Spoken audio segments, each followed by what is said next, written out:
رسول کریم صلی اللہ علیہ وسلم عرب کی کواری لڑکیوں سے زیادہ حیا والے تھے. کواری لڑکیوں سے زیادہ حضور حیا فرمایا کرتے تھے. جب خانہ کعبہ کی مکہ شریف میں تعمیر ہو رہی تھی نا، اہل عرب اس کو تعمیر کر رہے تھے، تو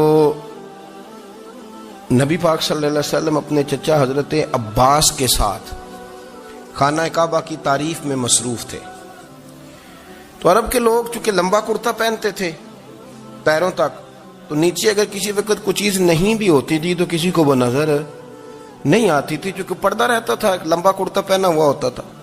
تو جب بچے، سرکار کی عمر مبارک بھی ابھی تھوڑی تھی، تو اس طرح بچے جب نکلتے تو وہ کئی دفعہ اپنی تہمت اتار دیتے نیچے سے، اور کوئی مزدوری کرنے لگتے تو 3-4 طے کر کے نا تہمت کی کندھے پہ رکھ لیتے. جس طرح کبھی دیہاتوں میں لوگ کپڑا سر پہ رکھتے تھے کہ اوپر اگر کوئی وزنی چیز رکھیں گے تو وہ تکلیف نہیں دے گی.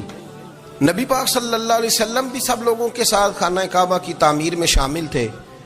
تو حضرت عباس رضی اللہ تعالیٰ عنہ نے کہا حضور سے، ابھی اللہ نے نبوت بھی نہیں فرمایا تھا، بھتیجے آپ بھی تہمت اتاریے، یہ صحیح مسلم میں حدیث موجود، اور اس کو کندھے پہ رکھ لیجیے، آپ اینٹیں اٹھا اٹھا کے لا رہے ہیں تو ذرا آپ کو تکلیف نہیں ہوگی.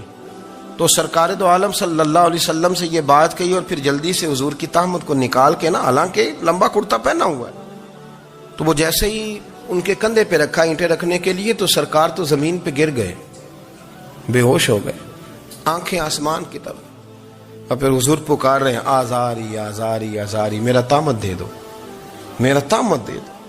کبھی کوئی شخص اس وجہ سے بھی بے ہوش ہوا ہے کہ میرے وجود سے کپڑا اتر گیا ہے؟ حالانکہ سرکار پر وہ بے ہوشی بھی نبی پاک کا وہ جو غلبہ ہے نا شرم و حیا کا، اس کی وجہ سے ہوا. ورنہ تو حضور فرماتے ہیں کہ میری آنکھیں سو جاتی ہیں، دل تو میرا اس عالم میں بھی جاگتا رہتا ہے. تو سرکار زمین پہ تشریف لے آئے، آنکھیں میرا تہمت دے دو، میرا تہمت دے دو. تو جلدی سے انہوں نے تہمت دیا تو حضور نے باندھ لیا. پھر طبیعت مبارک میں تسلی ہوئی. یعنی ہم اس رسول کے غلام ہیں کہ جن کے تو وجود سے کپڑا اتر جائے تو حضور برداشت نہیں کرتے، قبول نہیں فرماتے، تکلیف شروع ہو جاتی. لیکن یہاں نوجوان ہیں اور بڑا قد کاٹ ہے اور بڑے بڑے سمجھدار لوگ ہیں، گرمی آتی ہیں تو شارٹ کپڑے پہن کے گھومتے ہیں.